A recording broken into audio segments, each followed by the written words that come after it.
Hello friends, you are once again welcome to this series of educational videos presented by Shikhar ICS। अब हम एक फिर से general studies के अलग अलग टॉपिक्स को जैसे कि हम पहले से डिस्कस कर रहे थे, आज हम डिस्कस करेंगे पॉलिटी का एक टॉपिक। पॉलिटी का एक बड़ा महत्वपूर्ण टॉपिक है धर्मनिरपेक्षता। भारतीय शासन की, भारतीय संविधान की, भारतीय राज व्यवस्था की एक बड़ी महत्वपूर्ण विशेषता है कि ये एक सेकुलर स्टेट है, ये एक धर्मनिरपेक्ष राज्य है। तो धर्मनिरपेक्षता जो है इसको आज हम डिस्कस करेंगे। हम बात कर रहे हैं शिखर ICS चैनल पर और मेरा नाम है सुनील सिंह, आपका अपना साथी। और आज हम चर्चा करेंगे धर्मनिरपेक्षता की। धर्मनिरपेक्षता, secularism.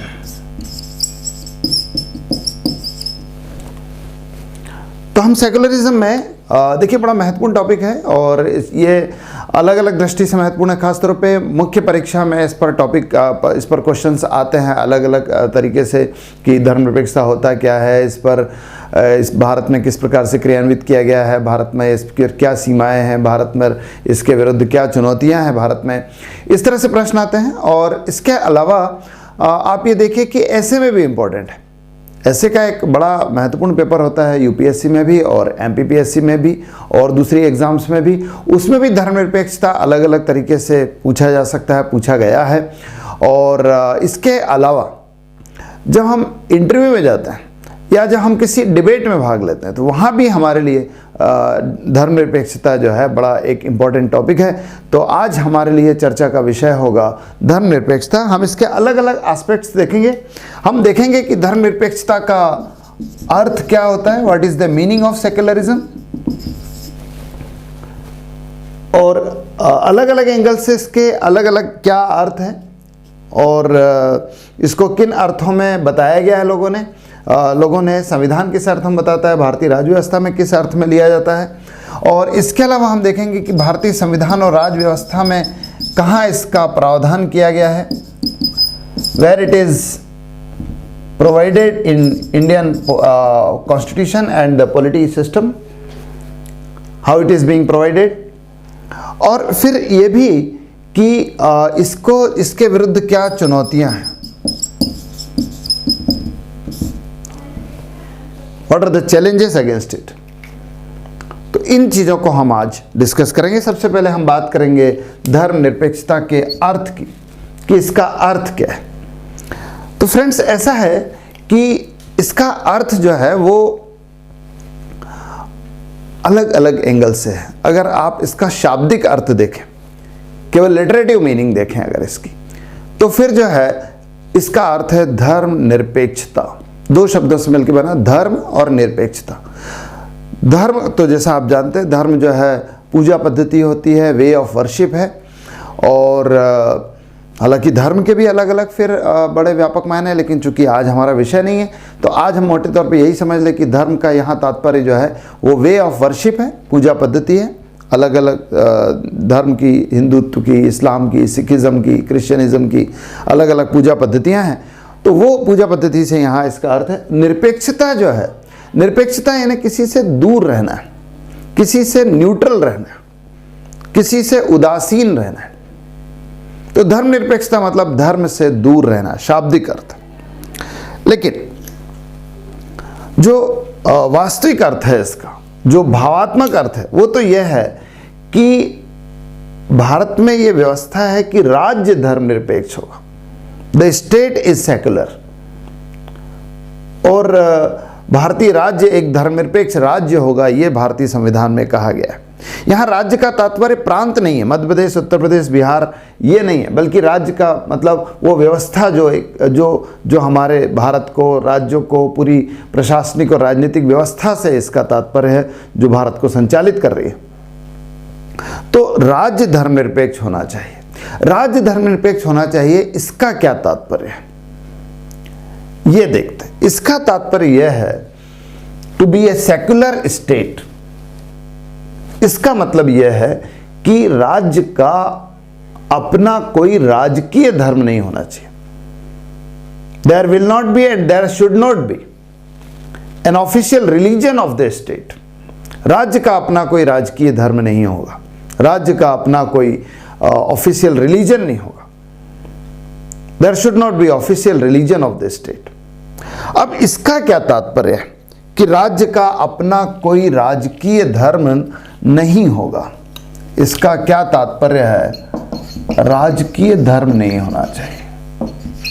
There should not be official religion. मतलब ये कि देखिए कई देशों में राजकीय धर्म होता है, जैसे आप देखें कि ईरान जैसे है उसका अपना एक राजकीय धर्म है इस्लाम, शिया इस्लाम उनका अपना राजकीय। सऊदी अरब का राजकीय धर्म है, वेटिकन सिटी का राजकीय धर्म है क्रिश्चियनिज्म। भारत का कोई राजकीय धर्म नहीं होगा। इसका क्या तात्पर्य है? इसका तात्पर्य यह है कि राज्य जो है किसी धर्म विशेष से संचालित नहीं होगा। राज्य की नीतियां, राज्य के कानून, राज्य के कार्यक्रम किसी धर्म विशेष की नीतियों से, किसी धर्म विशेष के सिद्धांतों से, किसी धर्म विशेष के निर्देशों से ना तो संचालित होंगे और ना प्रभावित होंगे। The state will not be influenced, the state will not be conducted on the basis of principles of a particular religion। यह तात्पर्य है राज्य का राजकीय धर्म नहीं होने का। तो राज्य का अपना कोई राजकीय धर्म नहीं होगा। तो ये मीनिंग है किसका? धर्मनिरपेक्षता का। लेकिन बड़ी मजेदार बात है, भारत जो संविधान वेद है वो एक ही शब्द के, एक ही चीज के अलग अलग मायने बताते हैं। तो ये तो एक नेगेटिव सी परिभाषा हुई, नकारात्मक सी परिभाषा हुई धर्मनिरपेक्षता की, राज्य का अपना धर्म, कोई राजकीय धर्म नहीं होगा। पर प्रश्न यह है कि कोई सकारात्मक पक्ष भी है क्या इसका? Is there any positive aspect? तो yes, there is a positive aspect of definition of secularism, और वो पॉजिटिव एस्पेक्ट यह है कि राज्य का तो अपना कोई धर्म नहीं होगा, राज्य का तो अपना कोई राजकीय धर्म नहीं होगा, लेकिन राज्य अपने लोगों को, राज्य अपने नागरिकों को, राज्य अपने निवासियों को धर्म अपनाने, उसके अनुसार व्यवहार करने और उसमें विश्वास रखने और उसका प्रचार प्रसार करने की पूरी स्वतंत्रता देता है। तो राज्य का अपना कोई धर्म नहीं होगा, लेकिन राज्य जो है वो अपने नागरिकों को अपने धर्म के को अपनाने, उसका व्यवहार करने और उसका प्रचार प्रसार करने की पूरी स्वतंत्रता देता है। State provides complete freedom to its people, to its residents, to its citizens to adopt, to behave and to proliferate a religion of their own choice. This is the positive aspect of धर्मनिरपेक्षता, यानी यहां स्वतंत्रता भी है, religious freedom भी है। तो धर्मनिरपेक्षता के ये दो तात्पर्य है। मुख्य रूप से तो यही लगाया जाता है कि राज्य किसी धर्म विशेष के सिद्धांतों से संचालित नहीं किया जाएगा। प्रश्न यह है कि क्या भारतीय संविधान में इसकी व्यवस्था की गई है? बिल्कुल की गई है फ्रेंड्स। और बिल्कुल सबसे आरंभ में भारतीय संविधान का जो पहला पृष्ठ है उसी में भारतीय संविधान की प्रस्तावना का वर्णन है, और उस प्रस्तावना में जो है ये कहा गया है कि हम भारत के लोग भारत को एक धर्मनिरपेक्ष राज्य बनाने के लिए, बहुत सारी चीज़ें, भारत को एक पंथ निरपेक्ष समाजवादी लोकतांत्रिक गणराज्य बनाने के लिए, we the people of India to make India a secular, a socialist state, a sovereign state. तो यहाँ पर सेकुलर भी आया है कि भारत कैसा राज्य होगा, India will be a secular state. तो हम अब बात कर रहे हैं कि भारतीय संविधान में धर्मनिरपेक्षता की कहाँ प्रावधान किया गया है। तो प्रावधान किया गया है एक तो प्रस्तावना में ही, प्रियम्बल में ही, प्रस्तावना में ही प्रावधान किया गया, प्रियम्बल में ही प्रावधान किया गया कि हम भारत के लोग भारत को कैसा राज्य बनाएंगे, एक धर्मनिरपेक्ष राज्य बनाएंगे। तो धर्मनिरपेक्षता भारतीय संविधान की एक बड़ी महत्वपूर्ण विशेषता होगी।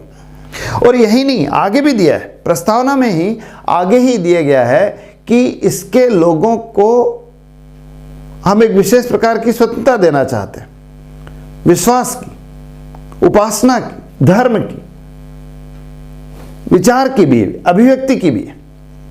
लेकिन विश्वास, धर्म, उपासना, ये तीनों धर्म से संबंधित है, तो इसकी स्वतंत्रता देना चाहते हैं। ये भी प्रस्तावना में कहा गया है।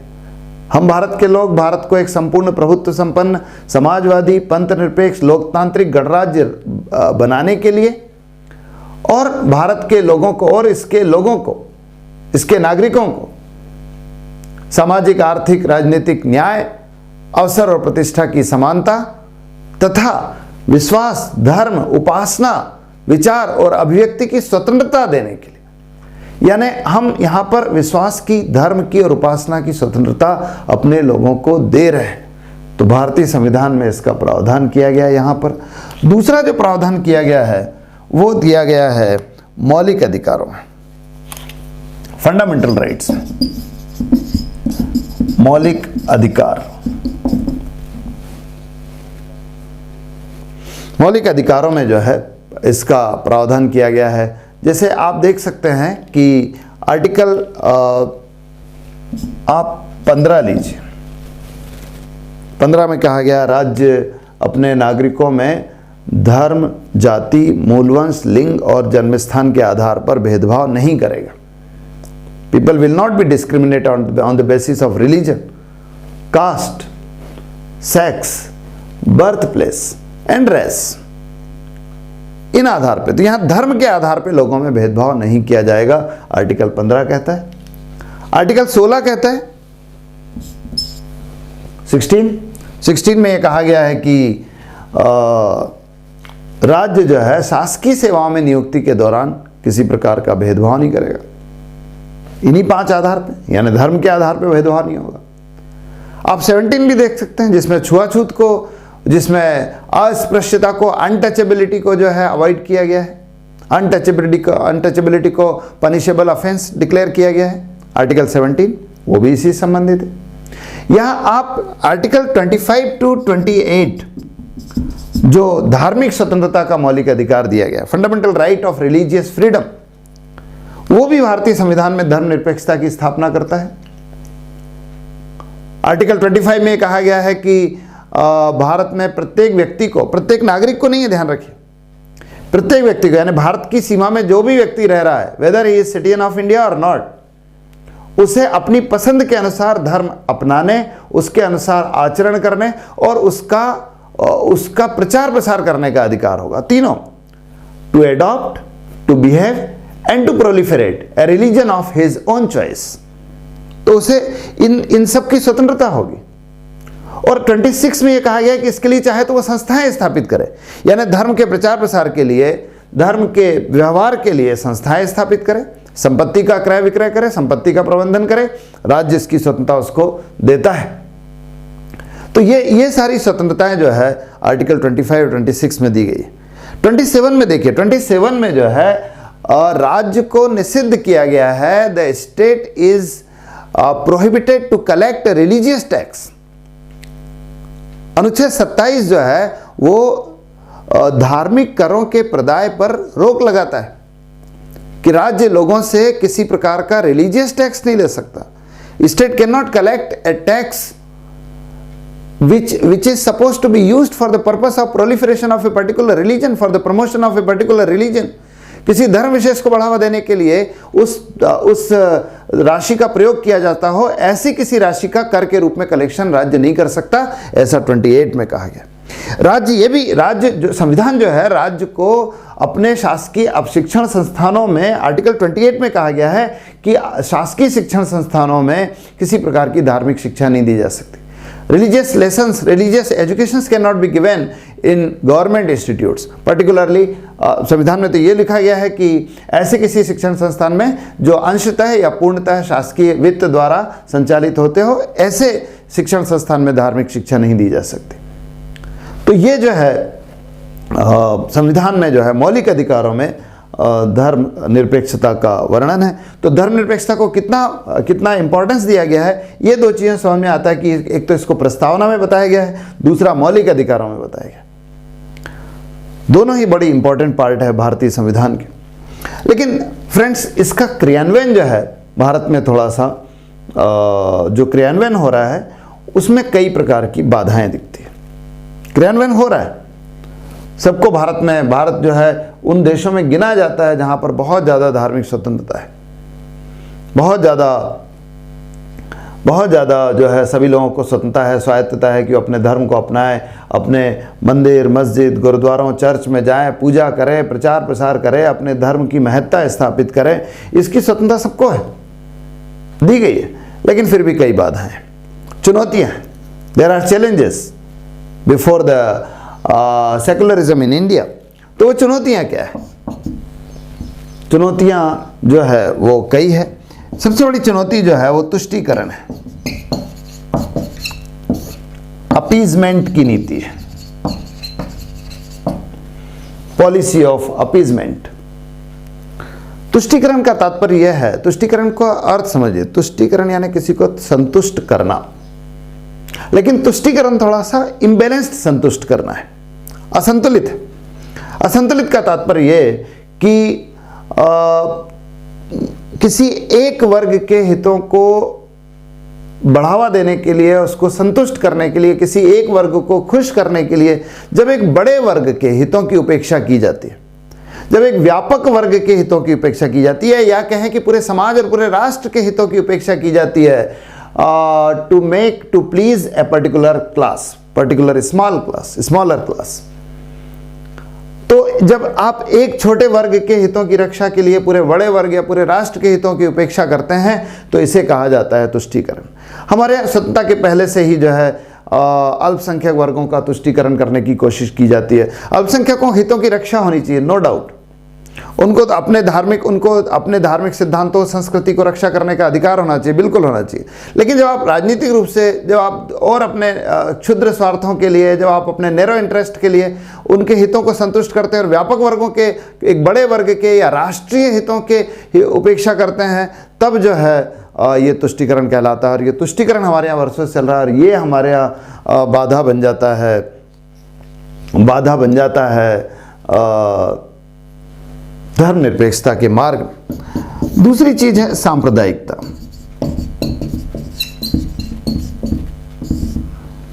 कुछ राजनीतिक नेताओं के द्वारा, कुछ समाज के नेताओं, सामाजिक नेताओं के द्वारा, कुछ धार्मिक नेताओं के द्वारा, धर्म के ठेकेदारों के द्वारा, इवन धर्म के जो विद्वान हैं वो अपने धर्म को श्रेष्ठ स्थापित करने की कोशिश करते हैं।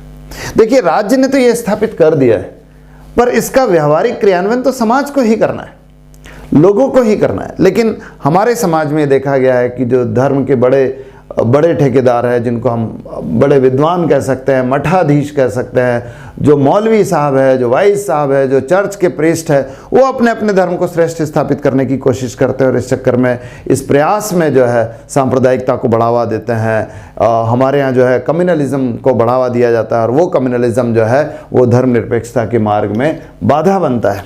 इसके अलावा और देख सकते हैं आप कि हमारे यहाँ जो दलगत राजनीति है, खासतौर पे जो मत आधारित राजनीति है, वोट बैंक की राजनीति है,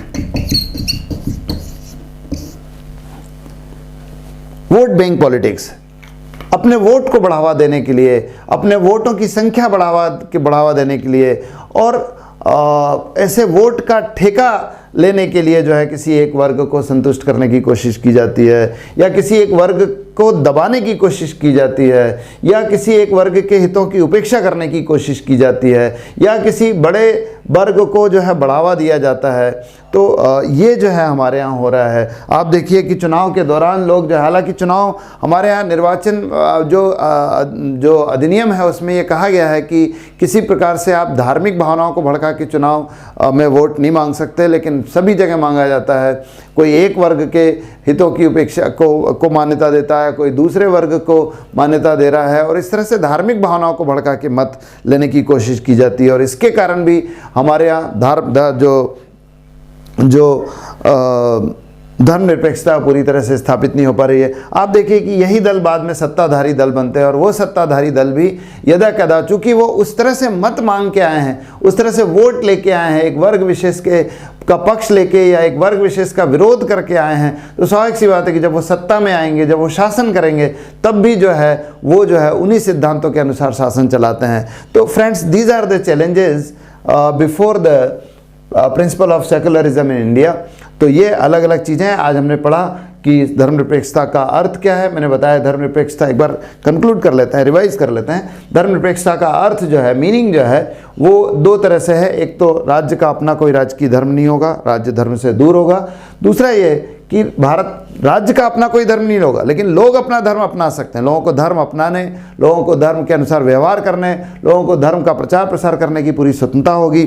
जहाँ तक क्रियान्वयन का प्रश्न है, भारतीय संविधान में और राज्य व्यवस्था में धर्मनिरपेक्षता को स्थापित किया गया है। संविधान में प्रस्तावना के माध्यम से कहा गया है कि भारत एक धर्मनिरपेक्ष राज्य होगा। ये भी कहा गया है कि लोगों को धार्मिक स्वतंत्रता होगी और उसे मौलिक अधिकार में एक बार पूरी तरह से अच्छे से स्थापित किया गया है। तो ये धर्मनिरपेक्षता का आज का हमारा टॉपिक है।